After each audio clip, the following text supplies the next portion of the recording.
Have you ever wondered how the smallest change in a text can alter its entire meaning? This question isn't just for word enthusiasts or novel writers, but it's also a significant concern for those who delve into the intricate world of biblical translations.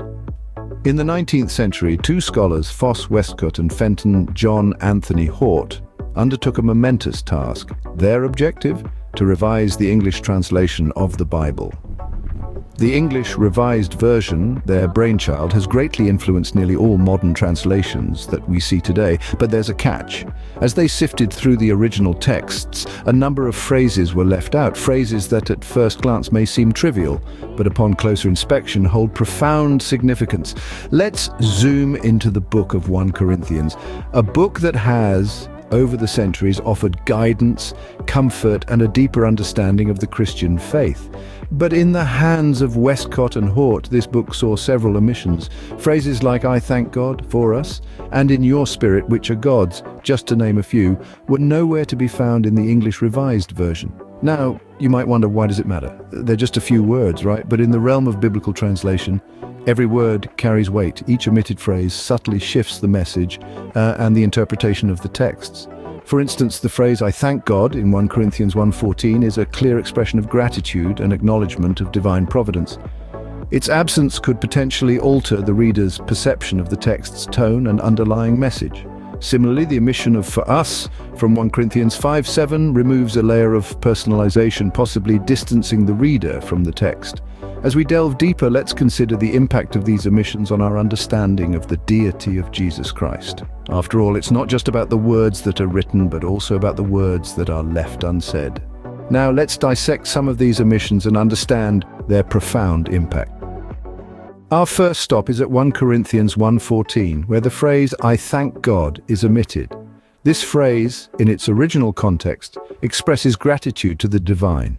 Removing it can potentially dilute the sense of reverence towards the divine, which is a key element in the understanding of Jesus' deity. Next, we come across "for us" in 1 Corinthians 5:7. This phrase implies a sense of unity and collective identity. By omitting it, one could argue that the sense of community, a central tenet in Christian teachings, is somewhat diminished. Moving on, we find "in your spirit, which are God's," missing in 1 Corinthians 6:20. This phrase essentially conveys that our spirits belong to God, thus emphasizing the divine authority of Jesus. Its omission can lead to a potential downplay of this authority. In 1 Corinthians 7:5, we find fasting and omitted. Fasting, in many religious contexts, is a means to purify oneself and get closer to the divine. Its omission could possibly dilute the significance of this spiritual practice in the context of Christian faith. Next, "for the earth is the Lord's, and the fullness thereof" in 1 Corinthians 10:28 is omitted. This phrase reaffirms God's dominion over the world, reinforcing Jesus' divine status. Its absence can subtly change our understanding of this dominion. In 1 Corinthians 11:24, "take, eat" is omitted. These words, spoken by Jesus during the Last Supper, symbolize the act of communion. Their omission might alter the understanding of this sacramental act. "Lord's" is missing from 1 Corinthians 11:29, and "Jesus Christ" from 1 Corinthians 16:22-23. Both these omissions can potentially affect the perception of Jesus' divine status and his central role in Christian faith.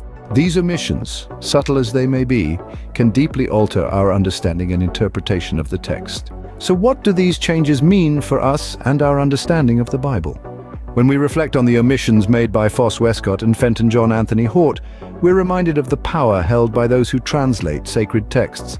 Their decisions can subtly shift our perception of divine figures, like Jesus, and the messages within these texts. These changes also underscore the importance of approaching any translation, including the Bible, with a questioning and discerning mindset. They remind us that our understanding of the Bible's teachings is not only shaped by the original authors, but also by those who have translated and interpreted the text over centuries. The omission of phrases relating to the deity of Jesus Christ, for instance, can influence our perception of his divine status and role. As we continue to read and interpret the Bible, it's crucial to remember the influence of those who have translated it before us.